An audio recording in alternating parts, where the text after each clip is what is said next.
Hi, Sharon. So, Hello. so we're going to be talking about the process of mindful change, and that's obviously something that you've given a lot of thought about, and you have a lot of experience in.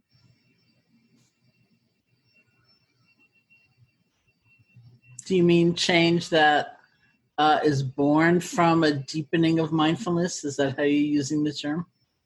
Yeah, I think that's actually, I very much appreciate that way of rephrasing it. Yes, yes. So, the general question would be, say somebody wants to change something in themselves, in the world, and how is it that sitting and practicing certain techniques and becoming more mindful will actually and make it happen, as opposed to efforting about, Mm-hmm. working this without mindfulness.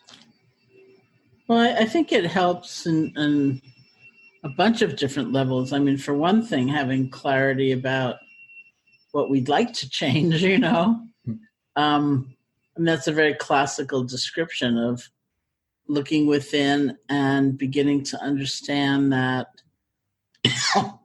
certain habits or ways of acting that we thought were just fine, that maybe even making us happy when we really take a more careful, mindful look. We think, oh, look at that. There's a residue there that's very unfortunate. That really caused a kind of anxiety that I didn't pick up just on the surface. But as I look deeper, it's like, oh, look at that. So, um, there may be things that we wish to let go of that we only discover through the force of mindfulness, greater mindfulness. And then there are other things that maybe we've been taught are not that desirable. Like many people say this to me about compassion. For example, I was taught my whole life that compassion made you kind of weak and people take advantage of you and you have to be strong in other ways and resistant to other people's situations. And then I really looked at what it was like when I was feeling compassion. And I thought, no, there's strength in there. It's different than I ever was taught. And so it's through becoming more mindful that we even have clarity about what we want to give up and what we want to strengthen. And then there's a kind of clarity about layers and layers of feeling. Sometimes we think we're acting out of desire, for example, but when we really look at our situation and our body, our mind, and we're more mindful, we realize, oh, there was a lot of loneliness in there that was having me go out and do that thing that had those unfortunate consequences or whatever. And you think, oh, what I really need to address is the loneliness, not the desire. Mm-hmm. And the desire is just like a side effect or a more superficial level of the same problem. And so there's a lot of understanding and insight that comes from being mindful. And then the change, in a way, it's more meaningful because it's on the right level. Yeah. So you're talking about mindfulness allowing us to notice what it is that we really want and need to change as opposed to what we thought we wanted to. That's right. Yeah.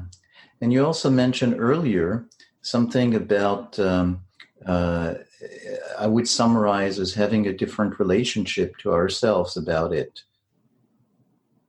Yeah, I mean, I think that's kind of one of the hidden virtues or hidden qualities in mindfulness practice is a kind of self-compassion. And to many people's surprise, it turns out that the best way to make a change or to learn something new or to make progress in something in a sustained way is actually the quality of self-compassion. It's, those times when we inevitably fall down on the job, we don't fulfill the aspiration we set out. We lose sight of our goal or we, make a mistake or whatever it is.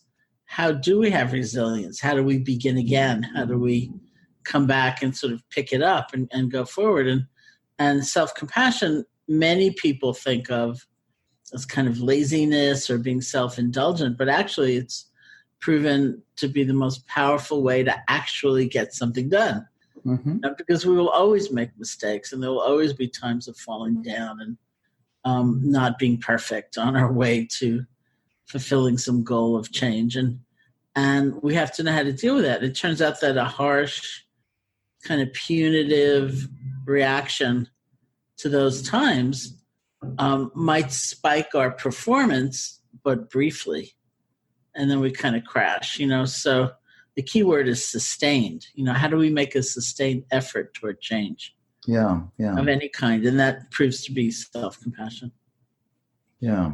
Yeah. So by definition, change is we're trying to change something that's difficult. And so it's going to, if it works, it's going to work only if it's sustainable. And then you're going to the idea that in order for it to be sustainable, it has to be realistic and gentle. Mm-hmm. Yeah. Yeah. And so, as the attitude of mindfulness, that attitude of meditation, in how does it translate from, say, the practice of meditating to actually developing that attitude? Well, I think it's like training, it's like muscle training. Mm-hmm. I'm a great believer in formal meditation practice. Not everybody is, not everybody kind of sees that it's essential. I really do believe it's pretty essential because there are many, many ways and possibilities of being mindful. And so our goal certainly is to bring it into our lives, our everyday activity, when we're washing dishes or eating a meal or, having a conversation or going to work or whatever it might be. But I just think that's a hard thing to do without a little training period every day, Mm-hmm. that's just devoted to deepening qualities like awareness and self-compassion and compassion for others, for example. Even 10 minutes a day will help in the rest of the day.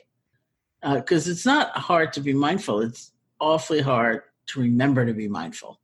Yeah. The phone is ringing and you're in conflict and, there's a million things going on. Who's going to remember to breathe, or have a pause before you react to something? But if you've sat for 10 minutes that morning, you'll more likely remember. Yeah, but so maybe I want to repeat what you said. That sense, it's not as difficult to be mindful as it is to remember to be mindful. And so the same way as, say they do fire drills in building to help people deal with the emergency situation, that practice of mindfulness is a way to help us kind of get it into our system. That's right. Yeah. Yeah. And so there's a whole attitude about training so that, embedded in it is that notion that, we're not, rigid and we have that possibility for change, Mm-hmm. but it takes working at it in order for it to happen. Yeah. I mean, I'm, old enough so that when I was in school, we were taught, there was no theory, say, of neuroplasticity. In fact, the opposite was true. We were taught that your brain, by the time you're, it's like 24, 26 years old, something like that, your brain has finished developing. And there won't be changes toward the good ever. There can be, desperate, terrible things that happen, accidents and all kinds of things, so that your brain function will decline. But there was no notion that you could actually improve, say, connectivity in the brain or something like that. And now, of course, it's completely the opposite. There is this theory of neuroplasticity, and everything seems to affect our brains until the day we die. And meditation practice is one of the things that's being studied because it's available, it's portable. People can undertake it as a kind of training exercise, and it can be tested in terms of whether there is some effect on our brains. And so, lo and behold, it seems to be true that the brain is plastic until the day we die, and that we can continue to improve, so to speak, even the architecture of our brains, but it takes doing, and that of course can be very hard for us. I find that culturally, very often people have a kind of conditioning that if we can appreciate something in the abstract and understand it intellectually, we have a feeling we've mastered it. But that is very different than doing it. And so it's the actual doing of it that is the training. So that's a major point, that our definition of understanding is being able to pin it into a concept, or maybe to make a sentence that explains it, and then we feel like job is done. But obviously, in order to make a change, it's not the talking about the change; it's actually doing it. Mm-hmm. And there's a world of difference between the two. Yeah, and it's also humbling to do it, because nobody's kind of fitting their image of perfection the first time. It's like learning how to play the piano or something like that. You have to practice, and you practice these kind of awkward seeming exercises, and it's not beautiful music right away, but it's really important. That's how it happens. That's how it all works. Yeah. And so there is on the one hand kind of a built-in denial that we have to think, well, I don't realize that I don't know, but I think I know. On the other hand, there is also something that since it takes effort, it probably takes some kind of a combination of faith in the outcome and desperation about being where we are, in order to push it beyond our comfort zone, to keep doing what we're doing instead of trying that thing. I think that's generally true, actually, although I do meet people who are motivated a little differently. It might be simply that you have a big sense of adventure, and it's this particular undertaking. And certainly there are things around community support. I've seen groups of friends, for example, say, okay, for the next month, we collectively will spend 3 minutes a night doing a gratitude exercise, remembering the things we have to be grateful for, and we'll share that. And then it becomes a sense of responsibility to the other members of that group. It's like, oh, I didn't get mine in yet, or there are lots of ways in which we can arrange a structure that will actually support our efforts. Mm-hmm. And that can be very helpful.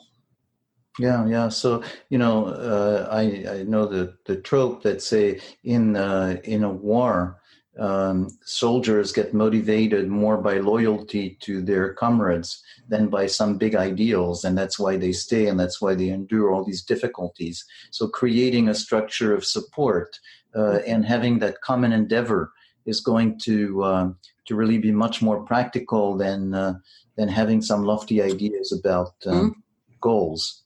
That's right. Yeah, I think that's really correct. And so you know people who do that, and you have organized challenges, group challenges, and things of that nature too. So you've seen it work. Yeah, very much so. I mean, I've seen it work with small groups of people. 2 people find each other and say, we're going to do this exchange of gratitude, or we're each going to practice some minutes a day. You don't even have to disclose how much. And then we're going to send an email to the other 4 people in the group saying, yeah, I practiced today. And it also works with larger groups. If you do, as we've done in my community, like an online challenge, we do one every February for 28 days, because it's a 28-day challenge, and it works for February. And thousands of people might join, and they get some help, some support, either from reading other people's accounts or sharing their own, or just knowing that there are other people doing this same thing. Yeah. So if you have difficulty, in other words, find a way to make it a shared endeavor. And Mm-hmm. and as you said before, something that's an adventure, something that's a journey of discovery. So engaging curiosity as opposed to grim discipline. That's going to be Mm-hmm. good for me, and by God, I have to do it. That's right. Do you want to talk a little bit about curiosity? Yeah, I think it's a sort of undervalued quality. Because in a way, curiosity, well, we might call it interest. Um, it it's sometimes recorded in like ancient Eastern texts, as an antidote to anger.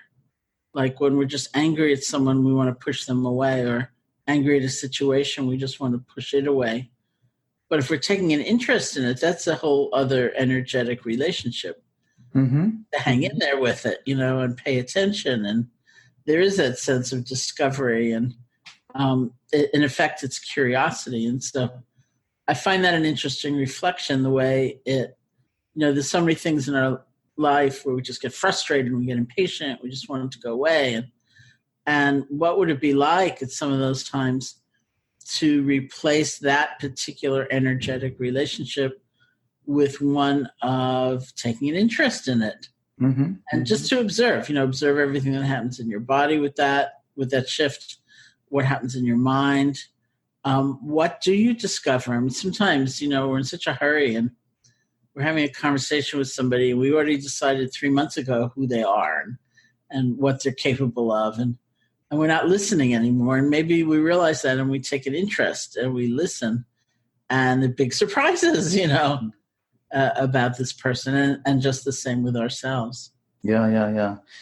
So that sense of opening up, and you mentioned that the default mode is really more of in anger is to want it to go away or to go away. So the contrast between the two seems to be an underlying sense of safety versus threat. Mm-hmm. And so we tend to go away, or want the thing to go away means there's fear. Okay. Mm-hmm. And obviously nobody has ever been able to overcome fear through sheer willpower. So how is it that we actually shift from that kind of underlying fear to enough safety to feel to prod the beginning of interest? Well, I mean, I think that's a deeper process, I think that before we can accomplish that, we can actually just notice the kind of distractedness we get engaged in, and learn to gather our energy. That's almost like that's the fundamental ground of meditation practice, is learning how to gather our energy, to realize we've been distracted, we're looking the other way, we're thinking about something else, we're not really paying attention, and just to come back. And even if we do that, I think we find a sense of connection that wasn't there before. And then in terms of a deeper question of being able to replace the fear, so to speak, it all begins with being able to pay attention to it, to hang in there and be aware of it in a different way, so that it still may be coming up, but we're neither so enmeshed in it each time it arises, nor pushing it away and freaking out over it being there. Yeah. And so that's its own training, but it's certainly doable. Yeah. So the fear is something that drives you away, that pushes you away. But the practice of meditation is that habit of shifting from being driven away to coming back. Mm-hmm. And so there is a very clear relationship between the two. And then you can see the training effect that can happen. Mm-hmm. Yeah. So again, I'm as we talk this way, I keep coming back to that sense of feeling maybe a sense of gratitude for how we are built, to have that ability to train change and to train and to to kind of intervene in our way of functioning in order to progressively change how we function. Yeah, it's pretty amazing, isn't it? For all the trouble we can get into and cause. Yeah. That there is that potential always is pretty remarkable. Mm-hmm. Mm-hmm. Yeah. Yeah. So,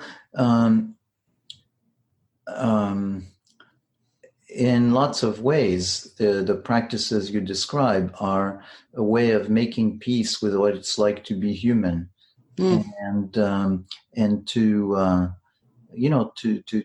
to travel our journey that way.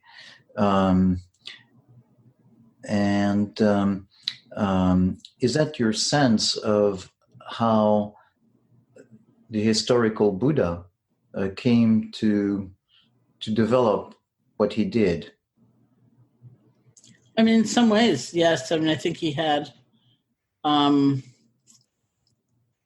think languaging is difficult because when we say making peace, to a lot of people, it sounds like resignation, and it's not meant to be that way. And I'm sure you didn't mean it that way either. But that's the conventional misunderstanding that happens, and so we talk a lot about things like human flourishing. It's taking those innate capacities for wisdom and compassion and helping them get nurtured and grow and get dominant, in this world.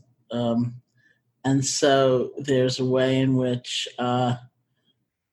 we work that has to do with human nature and a different view of human nature, and accepting that we have potential, we have capacity for all these things. That's not part of most people's idea of what being a human being is, and so I would say, yes, the Buddha he's always described as a human being himself, and he's not like a supernatural being, and he had some very profound questions about the nature of life and happiness. Like, what does it mean to be born in this human body and to be so helpless as an infant and subject to the actions of those around you, and then to grow up and to grow old and to die, whether you want to or not? And is there a kind of happiness we can have that isn't going to get undone, by changes that the body will make? And what does it mean to have a human mind where emotionally we're constantly going through changes? In 1 hour upon waking up, we can be full of fear and then joy and then sadness and then doubt and then faith. And is there a kind of happiness that we can have despite these kind of changes in the mind? And of course, he would say yes, but that was after his own discovery, his own journey of discovery. And it said that anything he found or came upon, anything he became aware of, we can too, through the power of our own mindfulness. That's something that's available to everybody. Yeah. So when we look at the obstacles we're confronting, the difficulties we have, we're bound to find plenty if we just are sensitive to the fact that our efforts will be countered and likely to be undone. Yes, we'll have plenty of reinforcement in observing that. And so this is about shifting the focus to how it is that we can actually change. Yeah, I think that's right. Mm. And so how does it feel to notice that? To notice changes happening. How do we, your sense of from yourself, from other people that you've been helping, the varieties of ways in which, we start to actually shift from feeling that, it's all so difficult to how it's starting to, we start to see the light at the end of the tunnel.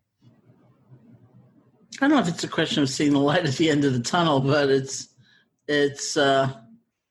realizing, first of all those changing perspectives are natural. Change is also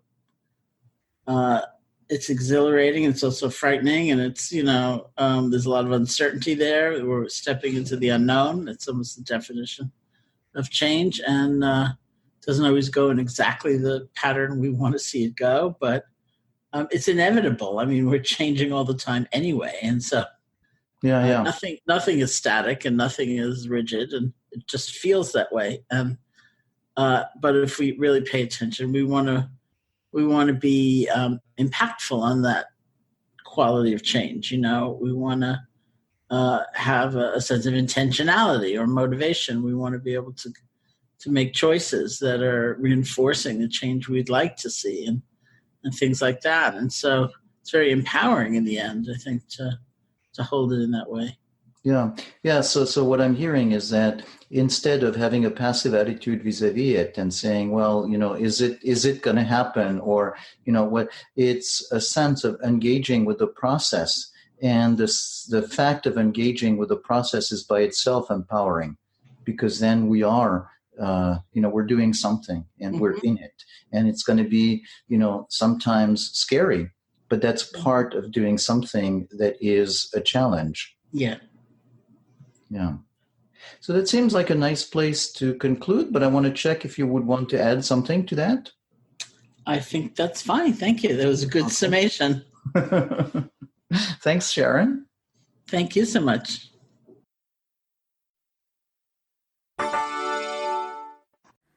This recording is part of the Proactive Mindfulness podcast. We explore how to be more present and engaged in our lives, and how to make lasting change. This is a contemporary take on mindfulness, informed by embodied therapy and the polyvagal theory. You can find more articles and videos on the website proactivemindfulness.com.